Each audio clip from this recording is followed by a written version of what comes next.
Frères et sœurs, shalom. Shalom à vous tous qui nous suivez à travers la radio ou à travers les réseaux sociaux. Shalom. C'est l'heure de notre émission Jamais sans la Vierge Marie.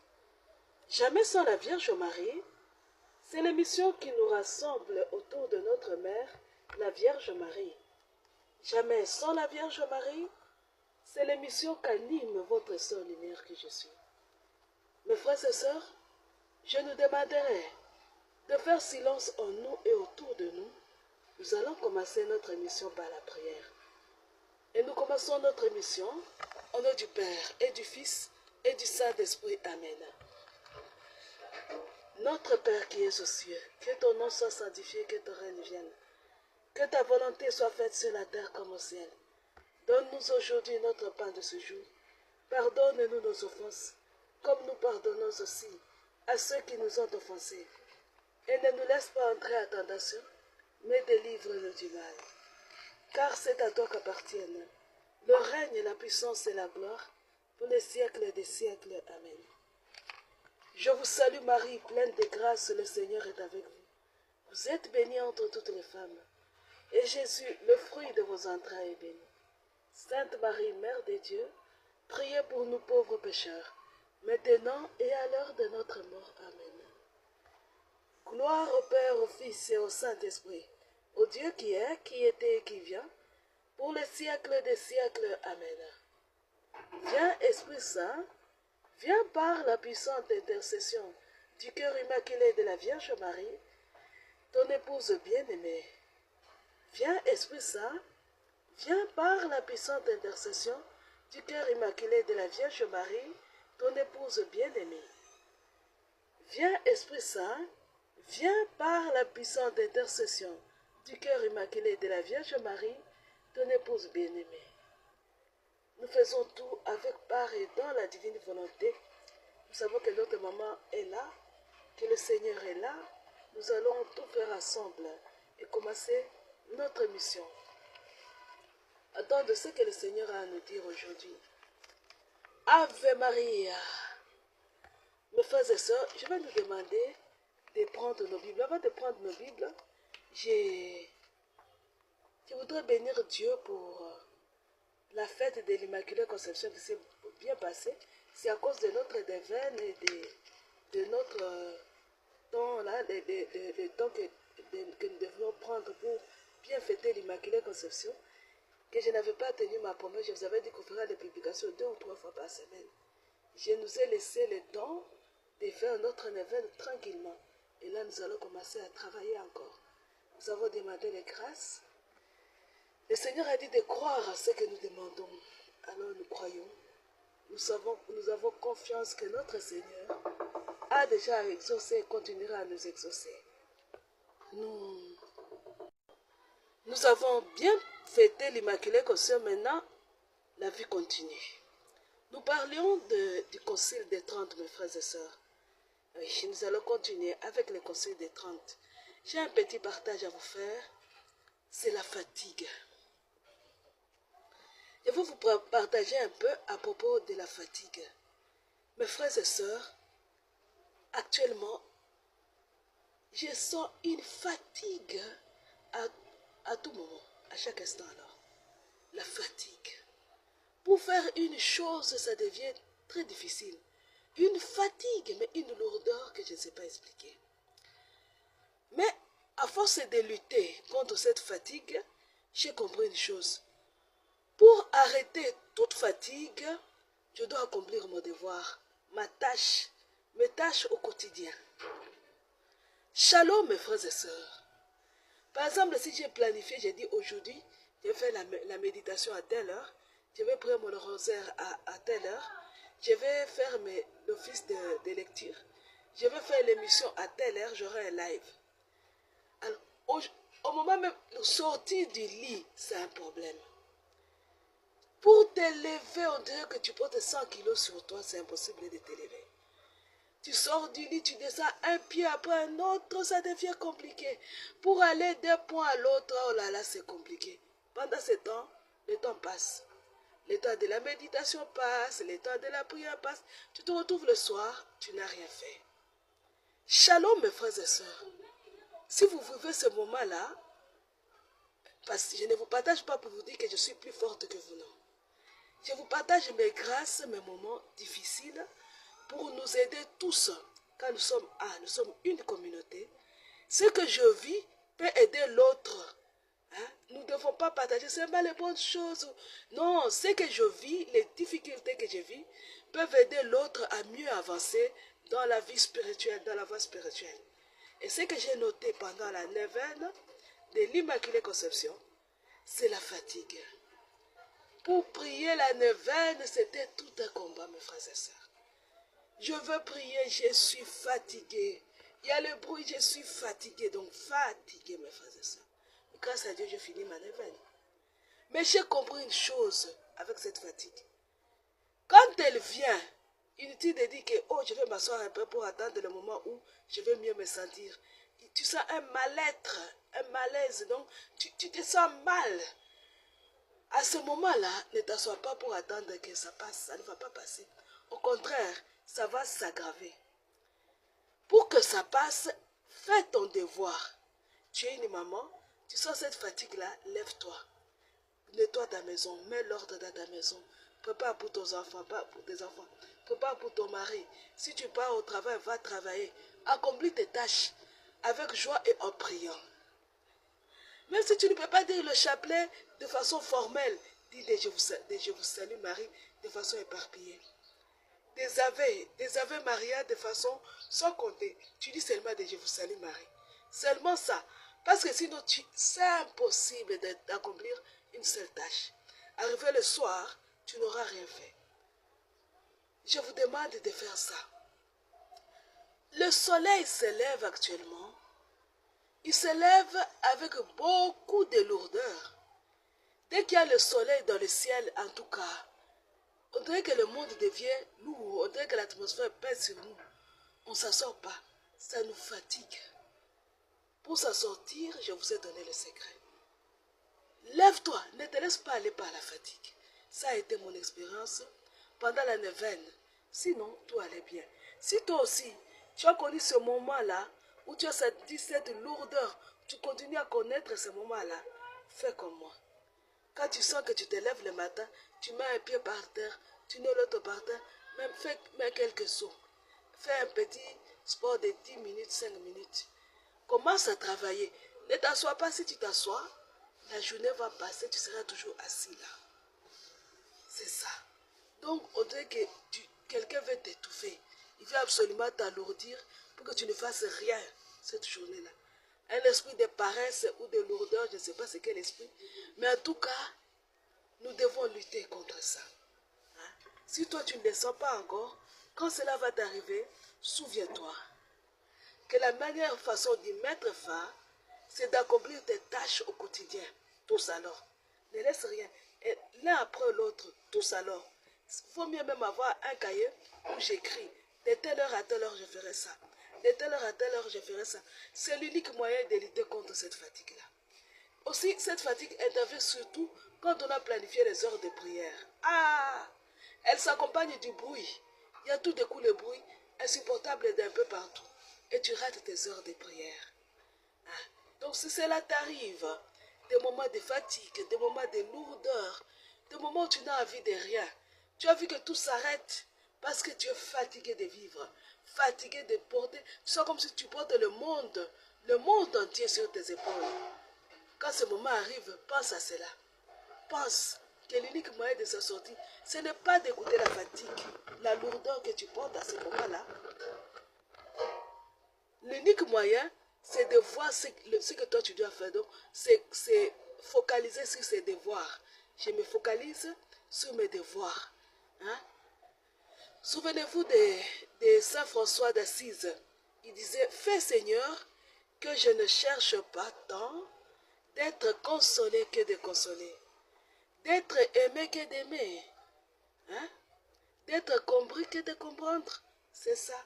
Donc, on ne doit plus chercher ça. Quand tu sens la fatigue, ne cherche pas à te reposer, à sentir des moments de bien-être.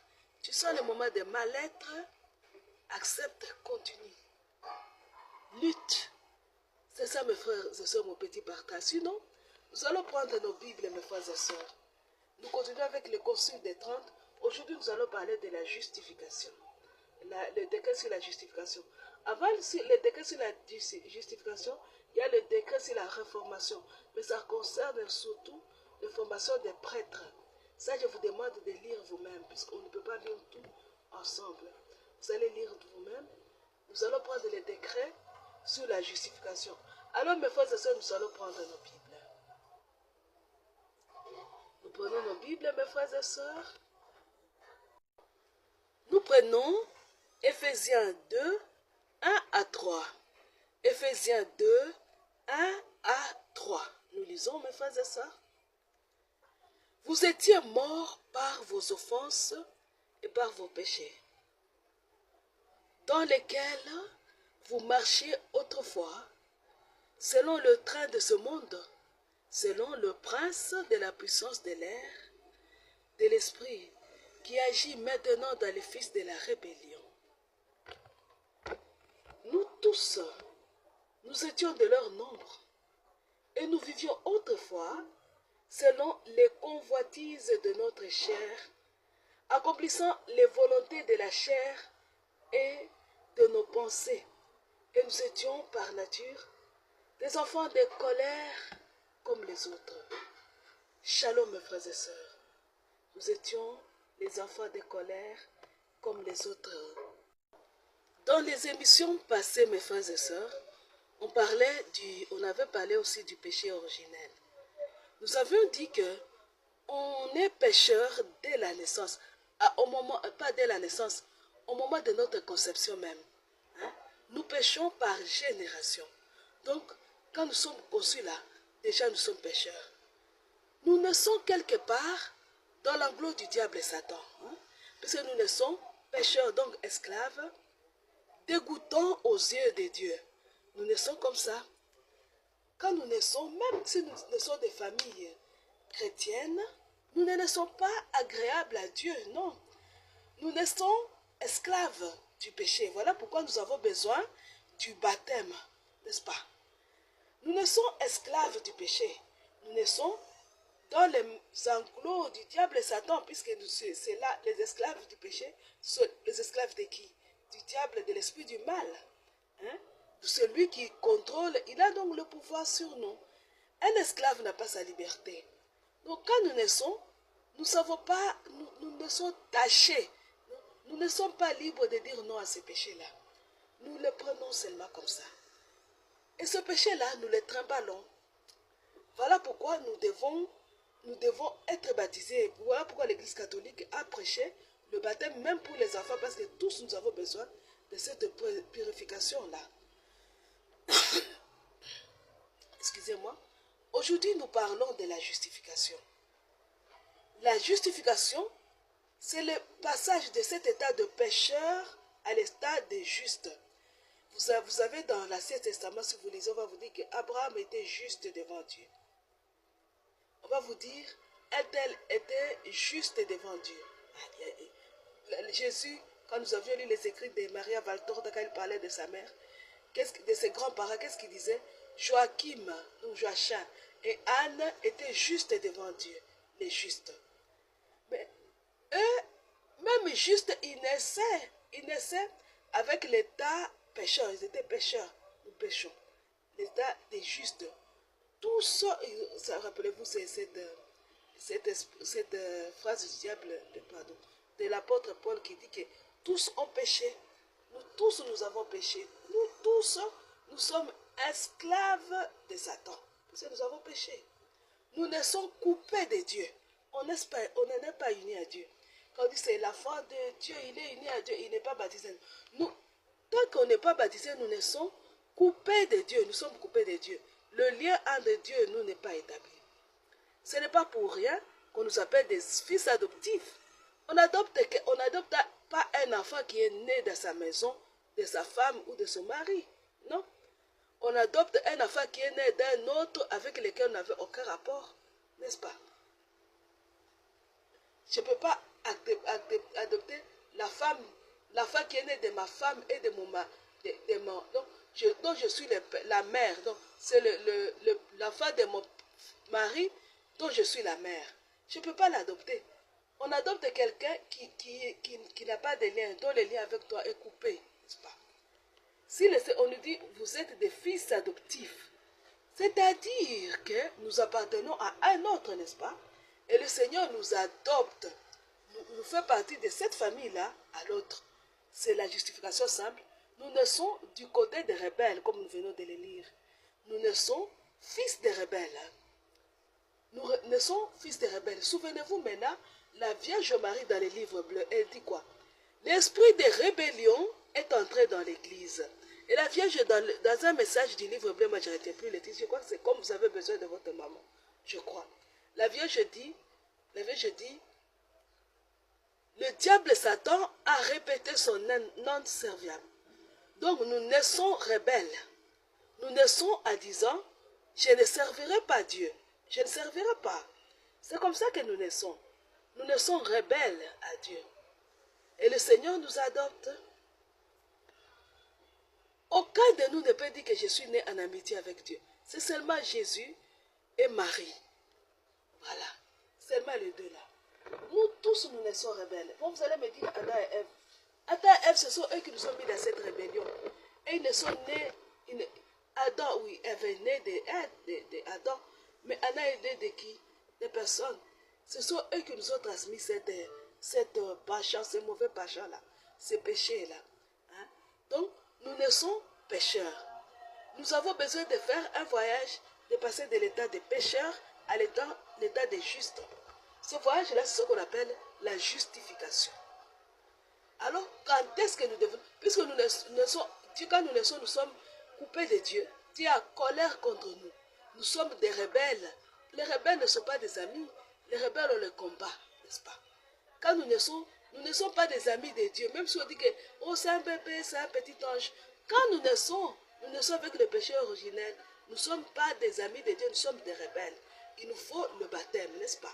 À cela, nous sommes d'accord parce que nous avons déjà lu le décret sur le péché originel. Si vous n'avez pas suivi, soit vous cherchez dans le document là, que nous sommes pas de lire ensemble, soit vous allez sur YouTube, vous cherchez sur notre page, sur notre chaîne sur YouTube, vous cherchez la chaîne Jamais sans la Vierge Marie, qu'on appelait jadis la chaîne Consacrez-vous au cœur immaculé de Marie. Vous allez voir le décret sur le péché originel, d'après le concile de Trente. Hein? Donc nous naissons rebelles. Nous avons besoin d'être justes, parce qu'il n'y a que les justes qui sont agréables à Dieu. Ceux qui sont justes, ce sont ceux-là qui sont agréables à Dieu. Les justes aujourd'hui, on peut dire des saints, les saints, ceux qui servent, ceux qui veulent servir, ceux qui veulent se maintenir à la présence de Dieu, ce sont les justes. Alors, personne de nous n'est juste. Tous nous naissons pécheurs rebelles. Pour devenir juste, nous avons besoin de Dieu. Alors, l'Église catholique, à travers le Concile de Trente, nous dit ceci. Personne n'est pas capable de se justifier soi-même. Personne n'est capable de soi-même, par ses propres forces, de passer de l'état de rebelle à l'état d'ami de Dieu. Uniquement par sa force, c'est impossible. Tu ne peux pas faire ça. C'est au-dessus de tes capacités. Tu ne peux pas. Il faut quelqu'un pour t'aider. Imaginez quelqu'un qui est menotté, mains, pieds liés. Comment il va se... Il faut quelqu'un pour l'aider à casser ses chaînes. Donc c'est ça. L'Église nous enseigne ceci. On ne peut pas se sortir de cet état-là. Personne ne peut se justifier. Personne. Personne ne peut se justifier l'autre. C'est écrit dans la Bible, non? Nul ne peut racheter son frère. Aussi cher qu'il puisse ni payer à... Non. Nul ne peut racheter son frère, ni payer à Dieu sa rançon. Aussi cher qu'il puisse payer, toute vie doit finir. Ça, c'est un des prières que nous avons dans les livres des heures. Tu ne peux pas affranchir l'autre. Nous sommes rebelles, désagréables devant Dieu à la naissance. Tu ne peux pas aider l'autre, tu ne peux pas t'aider toi-même à sortir de cette rébellion. Tu ne peux pas aider aussi l'autre à sortir de cette rébellion, tu ne peux pas. avec vos forces naturelles seules, vous ne pouvez pas. Non. Personne. Alors, il y en a qui disent, pour être sain, pour être tranquille sur cette terre, je vais me confier à la nature, n'est-ce pas? Vous allez voir quelqu'un qui dit que moi, je ne prie pas, j'appartiens à la nature. Est-ce que vous avez déjà entendu parler de ça? J'appartiens à la nature. La nature, elle-même, avec la chute d'Adam, se retrouve piégée. N'est-ce pas, on nous dit que la nature elle-même, elle attend la délivrance de notre Dieu. Alors comment la nature qui elle-même attend la délivrance de notre Dieu peut te sauver toi? C'est impossible. C'est impossible. Elle aussi, elle gémit. Toute la création gémit en attendant la délivrance de notre Dieu. Alors ce qui se confie à la nature, ce qui se confie à l'univers, en disant l'univers va nous donner, l'univers ne donne rien. L'univers ne rend personne agréable à Dieu. Personne. Tu veux être agréable à Dieu, l'univers ne va pas t'aider. Ça, non. Il ne va pas t'aider. D'ailleurs, ceux qui croient à l'univers, à la nature, ils renient l'absence de Dieu. Eux-mêmes veulent être des dieux.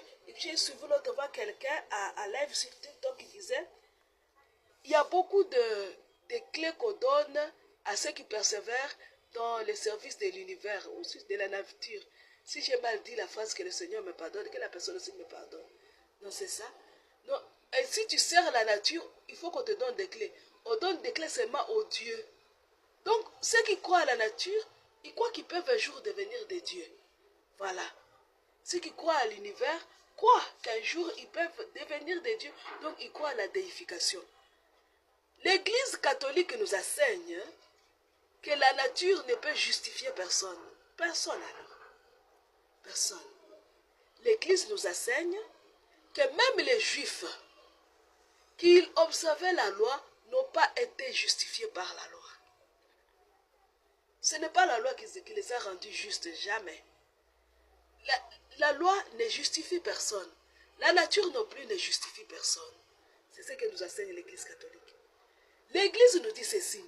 Il n'y a que Dieu, le Père, qui, par son Fils Jésus, nous justifie à travers l'œuvre de la rédemption. Il nous rachète par le sang de son Fils Jésus. Il nous rachète. Hein? N'est-ce pas, nous disons ça? À lui, par son sang, nous avons le rachat, le pardon des péchés, la rémission. Ce n'est pas le sang de Jésus. Il n'y a que Dieu qui nous rachète, qui nous sauve par son Fils Jésus. Hein? Il nous rachète par le sang de Jésus.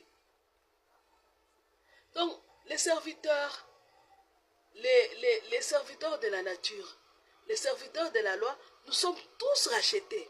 Jésus n'a pas dit, je rachète seulement ceux qui sont juifs, ou ceux qui ne sont pas juifs, mais qui essayent de travailler pour le bien. Non. Il nous a tous rachetés à Satan. Imaginez une maison de... Je vais exagérer les choses. Une maison de haute prostitution. Imaginez ça, mes frères et sœurs. J'exagère. Imaginez une maison de très haute prostitution, où personne n'est là volontairement. Personne. Vous vous retrouvez tous dans cette maison-là, tous alors. Vous êtes enfermés dans cette maison-là, tous prostitués. Et votre prostitution profite à quelqu'un. C'est pas vous gagnez rien en fait. Au contraire, ça vous détruit. Mais vous êtes obligé de vous prostituer pour la propriétaire ou le propriétaire de cette maison-là. Et puis un jour arrive quelqu'un qui demande au propriétaire de la maison-là. Il dit, mais pourquoi tu enfermes les gens ici tous pour la prostitution? Et la personne dit, parce que j'ai besoin d'argent. La personne dit, ok, moi je vais te payer tout l'argent qu'il faut et tu libères tous les prostitués. Marché conclu, la personne paye tout l'argent qu'il faut pour qu'on libère tous les prostitués. Mais, et puis, la personne vient annoncer, accompagnée du propriétaire du lieu de prostitution, que vous êtes libre, j'ai payé pour que vous soyez relâchés. Mais il y en a qui disent, j'ai pris goût à la prostitution, je préfère rester ici. L'autre dit, même si vous me relâchez, je suis fatigué, je ne vois plus l'importance de vivre, je préfère rester ici. L'autre dit encore, la prostitution, avec quoi je vais vivre? C'est le seul moyen que je connais maintenant pour vivre. Je vais rester ici maintenant librement, volontairement. Je choisis de rester ici. Donc, il y en a qui choisissent, malgré le fait qu'on a payé pour leur rachat, ils choisissent de rester dans la maison de prostitution. Ils sont libres. On a payé pour eux, mais ils choisissent de rester dans la maison de la prostitution. Celui qui a racheté, il s'en va. Et d'autres qui disent, ouf, je n'attendais que ça. Il sort à courant et chaque jour, il lutte pour éteindre le venin qui est dans son corps. Il est maintenant habitué à la prostitution. Chaque jour, il lutte contre cette vie pour trouver une vie normale, entre guillemets. Une vie ordinaire, une vie bien vue aux yeux de tous. Donc, vous voyez, elle court et sort de là. C'est ça la justification.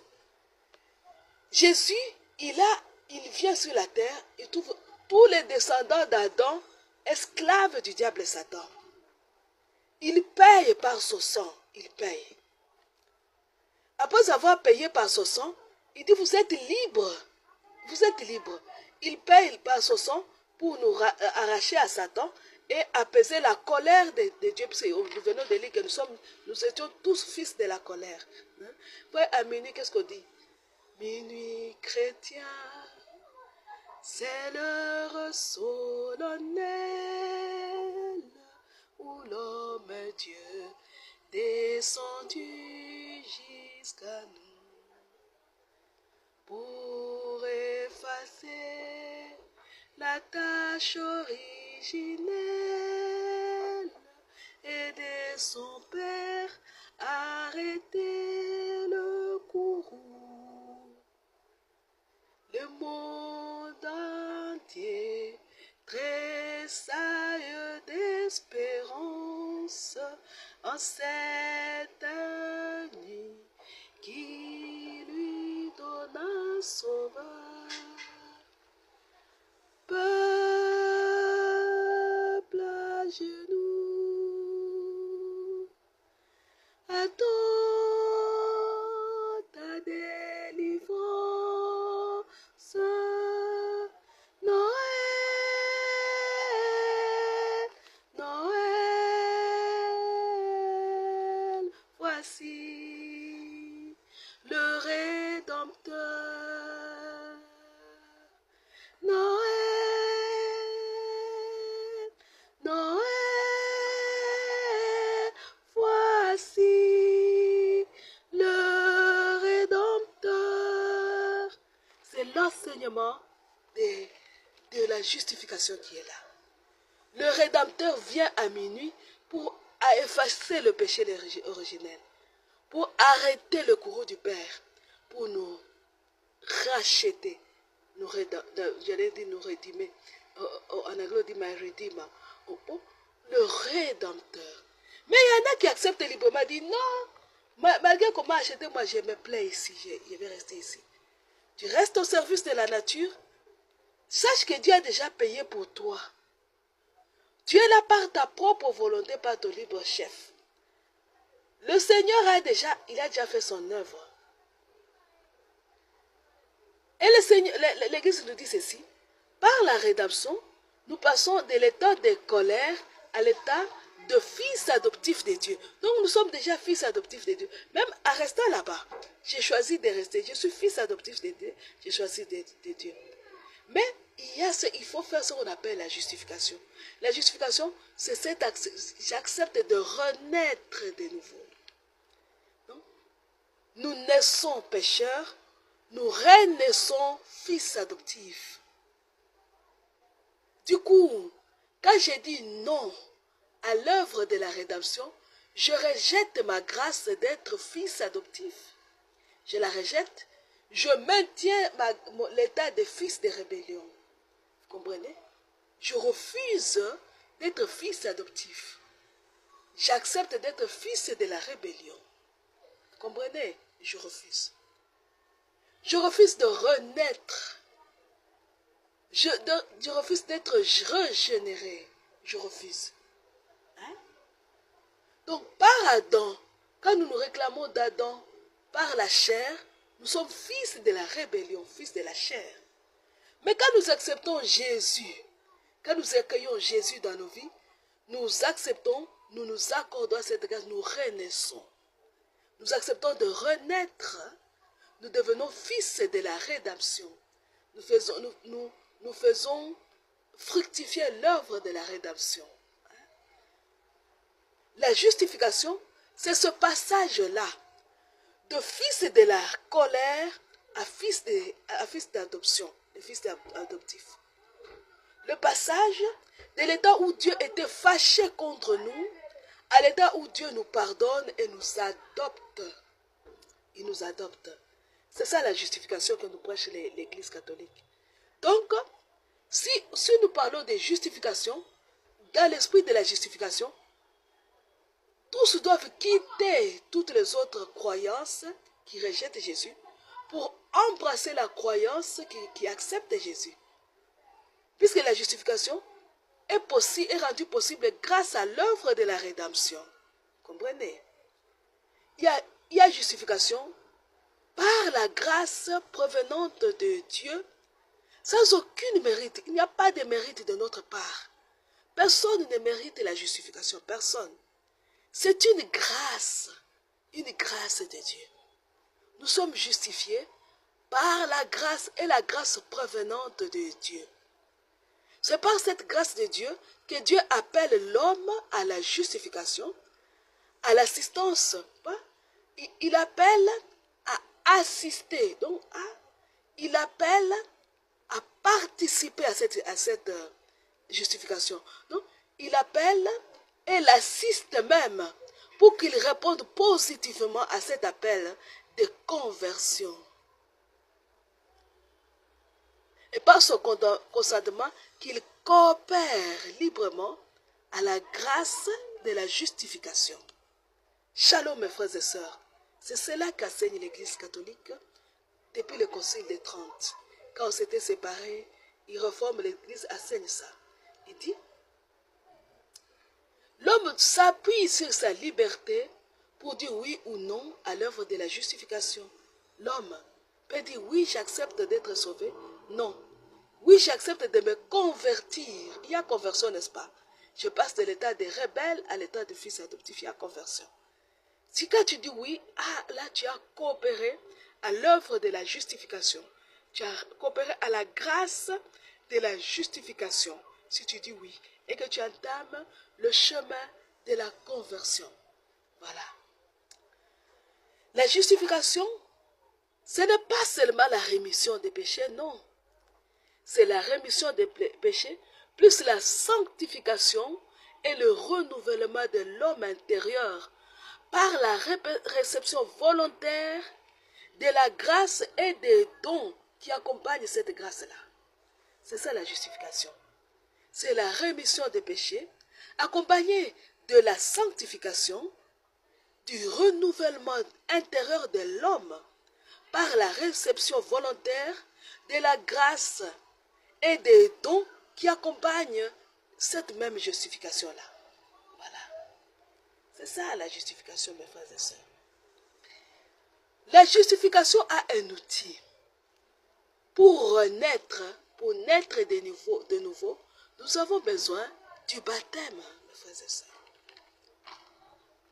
Alors, vous allez me dire, mais l'enfant, il est esclave, il a besoin d'être libre.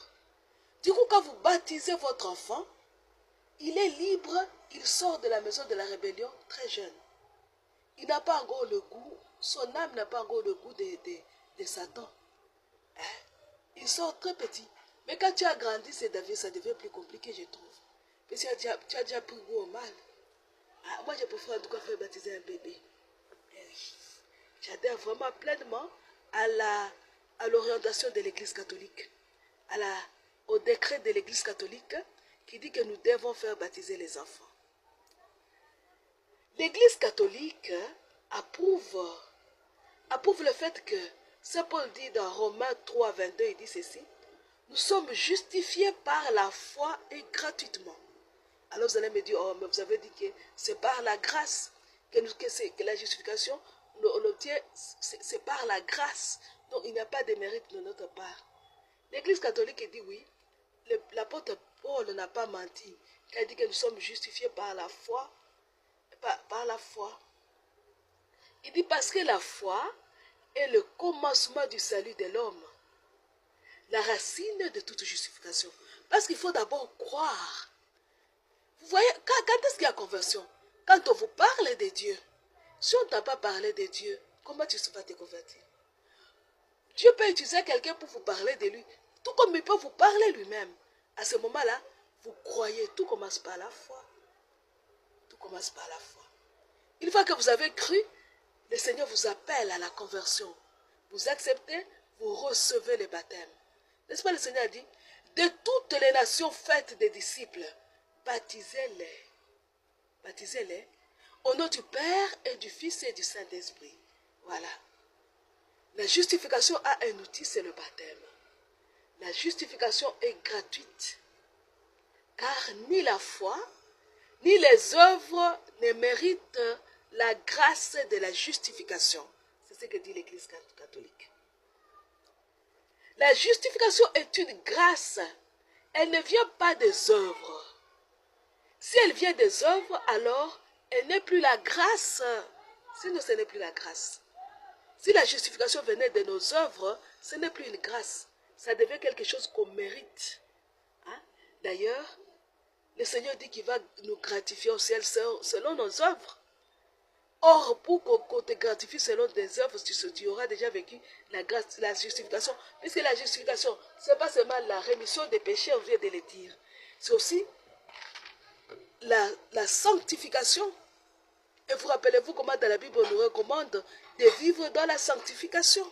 Chaque jour, c'est le renouvellement de l'homme intérieur.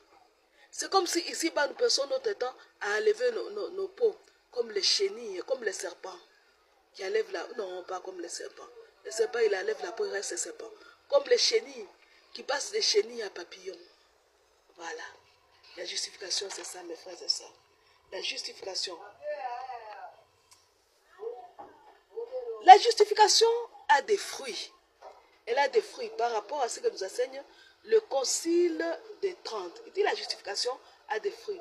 Il dit allez voir dans 1 Corinthiens 15, 58. Allez lire aussi dans Romains 2, 16. C'est ce que le Concile des 30 nous enseigne. Mais le fruit des fruits de la justification, c'est la vie éternelle.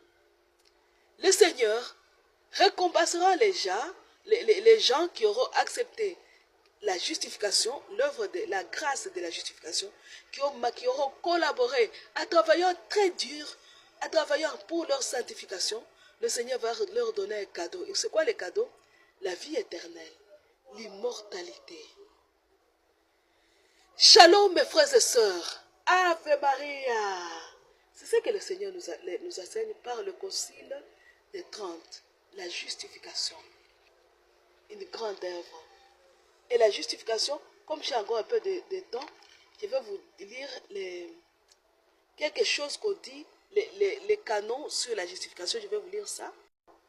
Ces canons que je vais vous lire, ce sont les canons qui nous disent dans quelles conditions on peut pécher contre la justification et être excommunié. Je vais vous lire, écoutez. Canon 1, sur la justification, hein, c'est dans le document là qui est à format, j'ai oublié le format de ce document. Attendez. Le document à format... Oh, j'ai oublié le format là et j'ai du mal à le retrouver. Ce que je vous dis, ce sont des petits textes et je vais vous les lire. Le premier canon sur la justification dit ceci. Si quelqu'un dit qu'un homme peut être justifié devant Dieu par ses propres œuvres, faites seulement selon les lumières de la nature ou selon les préceptes de la loi, sans la grâce de Dieu, méritée par Jésus-Christ, qu'il soit anathème, qu'on l'excommunie. Si quelqu'un dit que non, si je peux devenir juste seulement par mes œuvres, aidé par la nature et produisant les bonnes œuvres, ou aidé par mes propres forces, et par la loi, je peux devenir agréable à Dieu, que cette personne-là soit excommuniée, qu'on l'excommunie tout simplement. Le canon 2 dit ceci. Si quelqu'un dit que la grâce de Dieu méritée par Jésus-Christ n'est donné qu'afin seulement que l'homme puisse plus aisément vivre dans la justice et mériter la vie éternelle.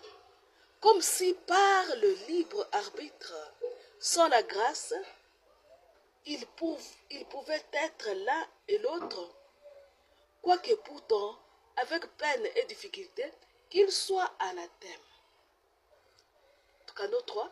Si quelqu'un dit que sans l'inspiration provenante du Saint-Esprit et sans son secours, un homme peut faire des actes de foi, d'espérance, de charité et de repentir tels qu'il le faut faire pour obtenir la grâce de la justification qui soit anathème.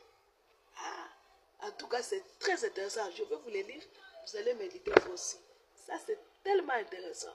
Le canon 4 dit ceci. Si quelqu'un dit que le libre arbitre peut mieux exciter des dieux, en donnant son consentement à Dieu, qu'il excite et qu'il l'appelle, ne coopère en rien à se préparer, à se mettre en état d'obtenir la grâce de la justification, qu'il ne peut refuser son consentement s'il veut, mais qu'il est comme quelque chose d'inanimé, sans rien faire et purement passif, qu'il soit anathème. Si quelqu'un dit, les Jésus qui dit, viens seulement, tu verras, c'est compliqué, je n'explique pas trop, vous allez méditer vous aussi. Si quelqu'un dit que depuis le péché d'Adam, le libre arbitre de l'homme est perdu et éteint, que c'est un être qui n'a que le nom, ou plutôt un nom sans réalité, ou enfin une fiction, ou vaine imagination que le démon a introduite dans l'Église, qu'il soit anathème. Qu'il soit anathème. Écoutez, c'est intéressant. Le canon 6, si quelqu'un dit qu'il n'est pas au pouvoir de l'homme de rendre ses voies mauvaises, mais que Dieu opère les mauvaises œuvres aussi bien que les bonnes, non seulement en tant qu'il les permet, mais si proprement et si véritablement par lui-même, que la trahison de Judas n'est pas moins son propre ouvrage que la vocation de Saint Paul, qu'il soit anathème. C'est très intéressant les anathèmes là, mais les expliquer tous c'est compliqué. Mais permettez-moi quand même de parler de celui-ci, le canon 6. Écoutez ce qu'il dit. Si quelqu'un dit qu'il n'est pas au pouvoir de l'homme de rendre ses voies mauvaises, l'homme ne peut pas rendre. Si quelqu'un vous enseigne, dit, l'homme n'a pas le pouvoir de rendre ses voies mauvaises. C'est Dieu qui est à l'œuvre et qui fait les mauvaises choses aussi bien que les bonnes choses. C'est Dieu qui fait les bonnes et les mauvaises choses. Du coup, l'homme n'a pas le pouvoir de salir ou de collaborer. Non. L'homme, on dit que c'est Dieu, tout est œuvre de Dieu. Écoutez maintenant, aussi bien que les bonnes choses, non seulement en tant qu'il les permet, mais si proprement, si véritablement par lui-même, que la trahison de Judas n'est pas moins son propre œuvre que la vocation de Saint Paul. C'est-à-dire, écoutez, quelqu'un vous enseigne en disant, vous savez, l'homme ne peut pas rendre ses voies mauvaises. Donc, l'homme ne peut pas devenir mauvais comme ça. C'est Dieu qui rend mauvais. C'est Dieu qui rend bon. L'homme est là seulement, il accueille. C'est Dieu qui a permis à Judas de faire son péché de trahison. Judas n'y est pour rien. Il a péché tout simplement parce que c'était l'œuvre de Dieu, la volonté de Dieu. C'était la volonté permissive de Dieu. Et donc, Judas n'y est pour rien. C'est comme Saint Paul. Saint Paul, est-ce qu'il avait choisi de tomber sur son cheval? Non, il a tout simplement accueilli cette grâce-là de tomber sur son cheval. Et est-ce qu'il a fait quelque travail? Non. Donc, être perdu ou être sauvé, c'est l'œuvre seulement de Dieu. C'est lui qui est choisi qui va perdre et qui va être sauvé. L'église dit ces enseignements-là, si quelqu'un vous donne ces enseignements, il faut les chasser de l'église. Qu'ils soient anathème, c'est ça. Qu'ils soient anathème. Parce que l'église reconnaît que nous sommes capables de pécher ou de ne pas pécher. Nous sommes libres de collaborer ou de ne pas collaborer. Judas a sa part dans la trahison qu'il avait faite. S'il avait péché, ce n'est pas Dieu qui a voulu que Judas, toi tu vas pécher. Il avait la possibilité de changer quelque chose dans sa trahison. Il avait la possibilité. D'ailleurs, si vous lisez les écrits de Marie à Valtorda, vous verrez que Dieu avait tout fait pour sauver Judas, même à pleine trahison. Oui. Chacun a sa part. Vous allez me dire alors Paul, est-ce que Paul avait cherché Jésus? C'est pour Dieu que Paul combattait. Il luttait pour la foi. Et le Seigneur lui a fait comprendre que non, tu luttes pour moi, en réalité tu es en train de me détruire. Et Paul a collaboré en acceptant, en laissant tomber les choses. Hein? Il a passé de là, il était aveugle, le Seigneur lui a fait comprendre que ton ancienne croyance des Juifs, ton ancienne croyance des pharisiens, est en train d'être aveuglé. Regarde comment tu es aveugle. Quand il est tombé du cheval, il s'est retrouvé aveugle. Regarde comment tu es aveugle. Alors accepte, crois en moi et tu vas voir. Quand Paul a été sauvé, il a mis le même zèle qu'il mettait pour tuer les chrétiens. Il a mis le même zèle pour sauver les âmes. Donc nous collaborons réellement. Il ne faut pas dire que Dieu c'est Dieu qui fait une sorte de prédestination. Nous sommes soit prédestinés au bien ou bien prédestinés au mal. Non, l'Église il dit non, il n'en a pas. Tu peux changer toujours quelque chose. Tu peux toujours changer. Dans le bien comme dans le mal, tu as le pouvoir de changer les choses. C'est ce que les églises enseignent. Mais vous voyez que on ne peut pas tout expliquer, c'est long. Le canon 7 dit ceci. Si quelqu'un dit que toutes les actions qui se font avant la justification, de quelque manière qu'elles soient faites, sont des véritables péchés, ou qu'elles méritent la haine de Dieu, ou que plus un homme s'efforce de se disposer à la grâce, plus il pêche grièvement, qu'il soit anathème. Si quelqu'un dit, Canoïte, si quelqu'un dit que la crainte de l'enfer qui nous porte à avoir recours à la miséricorde de Dieu, ayant douleur de nos péchés, ou qui nous fait nous abstenir de péché, est un péché. Donc si quelqu'un vous enseigne que la crainte de l'enfer est un péché, ou qu'elle rend les pécheurs encore pires, qu'ils soient anathèmes. Vous voyez, c'est intéressant de lire les canons. Hein?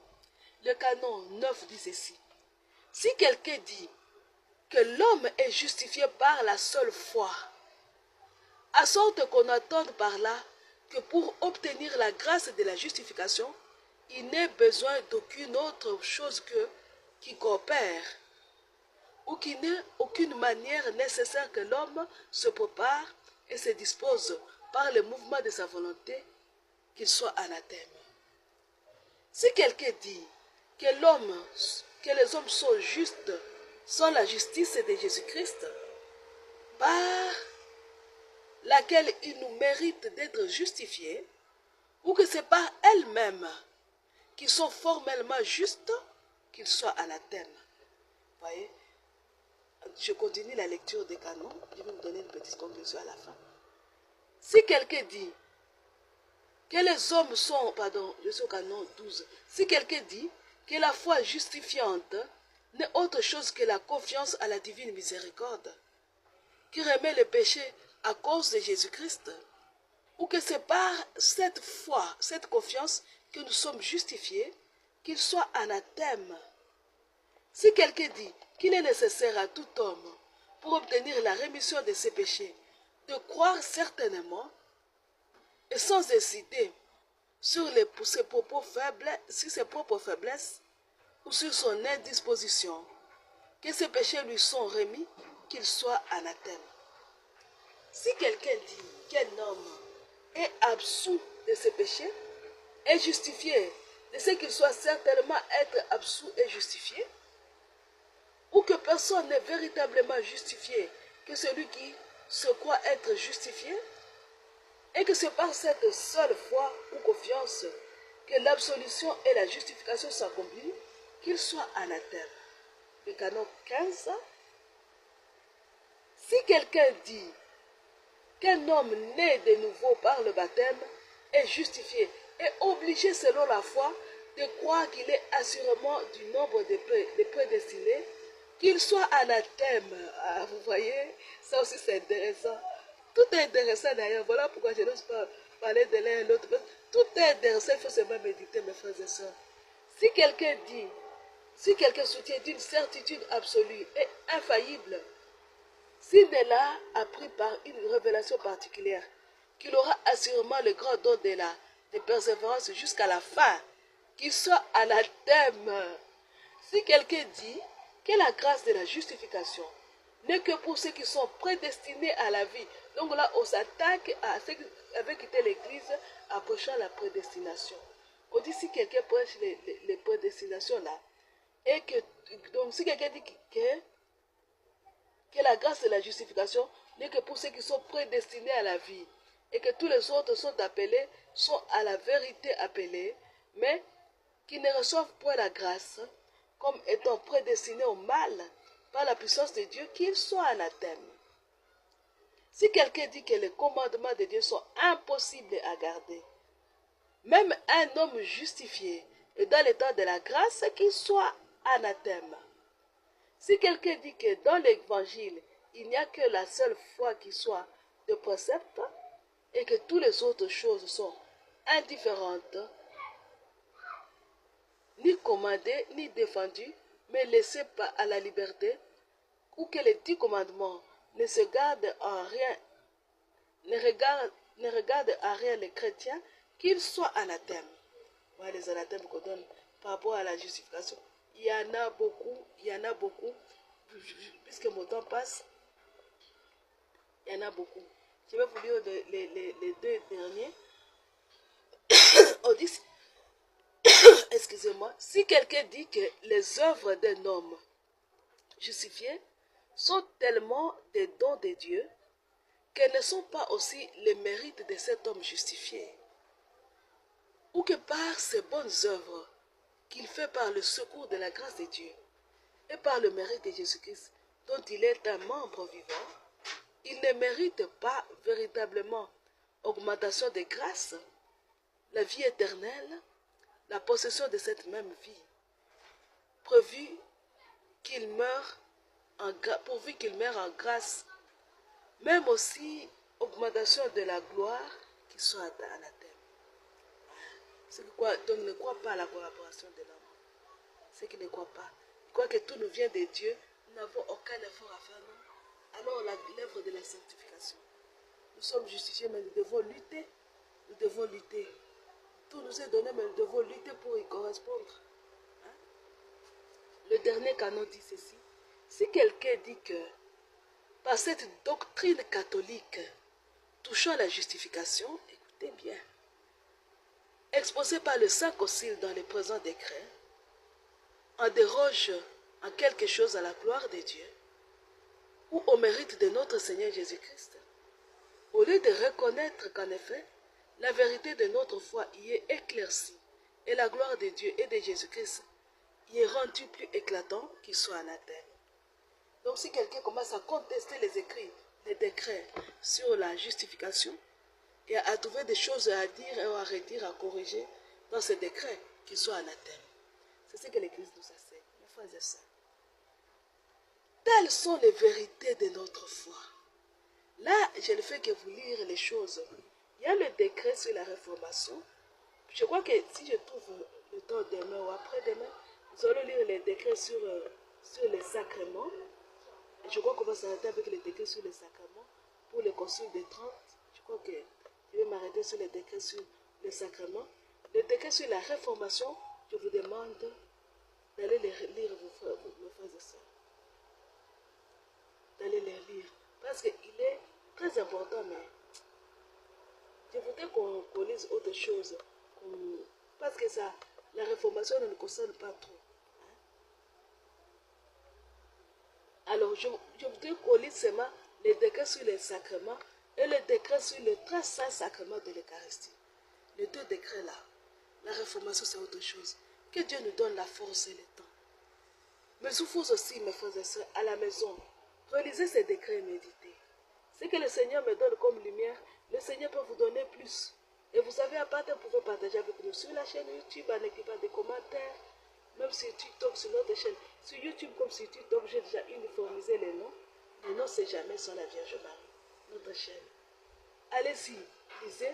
Et si vous n'avez pas le document que nous sommes en train d'utiliser, un document en forme HTML, un document, je vous demande de... Je vous demande de le demander si c'est possible.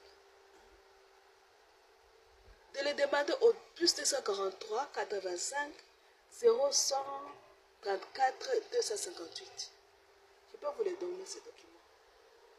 Vous pouvez les lire sur le téléphone, pas ordinateur si vous avez le programme adapté. Il est au format HTML. Donc vous pouvez les lire et ça va vous aider. C'est difficile de les lire, mais méditez. À ce moment où le concile où le Vatican est en train de travailler pour faire tomber les dogmes dans l'Église, il faut mieux comprendre ce que l'Église est en train d'abandonner. C'est à ce connaissance, puisqu'on dit le peuple périt faute de connaissance. La Vierge nous donne cette connaissance pour que quand vient dans le moment de la chute totale du Vatican, que nous sachions quelle orientation prendre. Ne choisissons pas comme des stupides personnes. Nous saurons quel choix faire. Mes frères et sœurs, pour aujourd'hui, nous arrêtons là. Et nous disons, je vous salue Marie, pleine de grâce, le Seigneur est avec vous. Vous êtes bénie entre toutes les femmes. Et Jésus, le fruit de vos entrailles. Sainte Marie, Mère de Dieu, priez pour nous pauvres pécheurs, maintenant et à l'heure de notre mort. Amen. Gloire au Père, au Fils et au Saint-Esprit, au Dieu qui est, qui était et qui vient, pour les siècles des siècles. Amen. Au nom du Père et du Fils et du Saint-Esprit. Amen. Bonne suite de vos activités, mes frères et sœurs.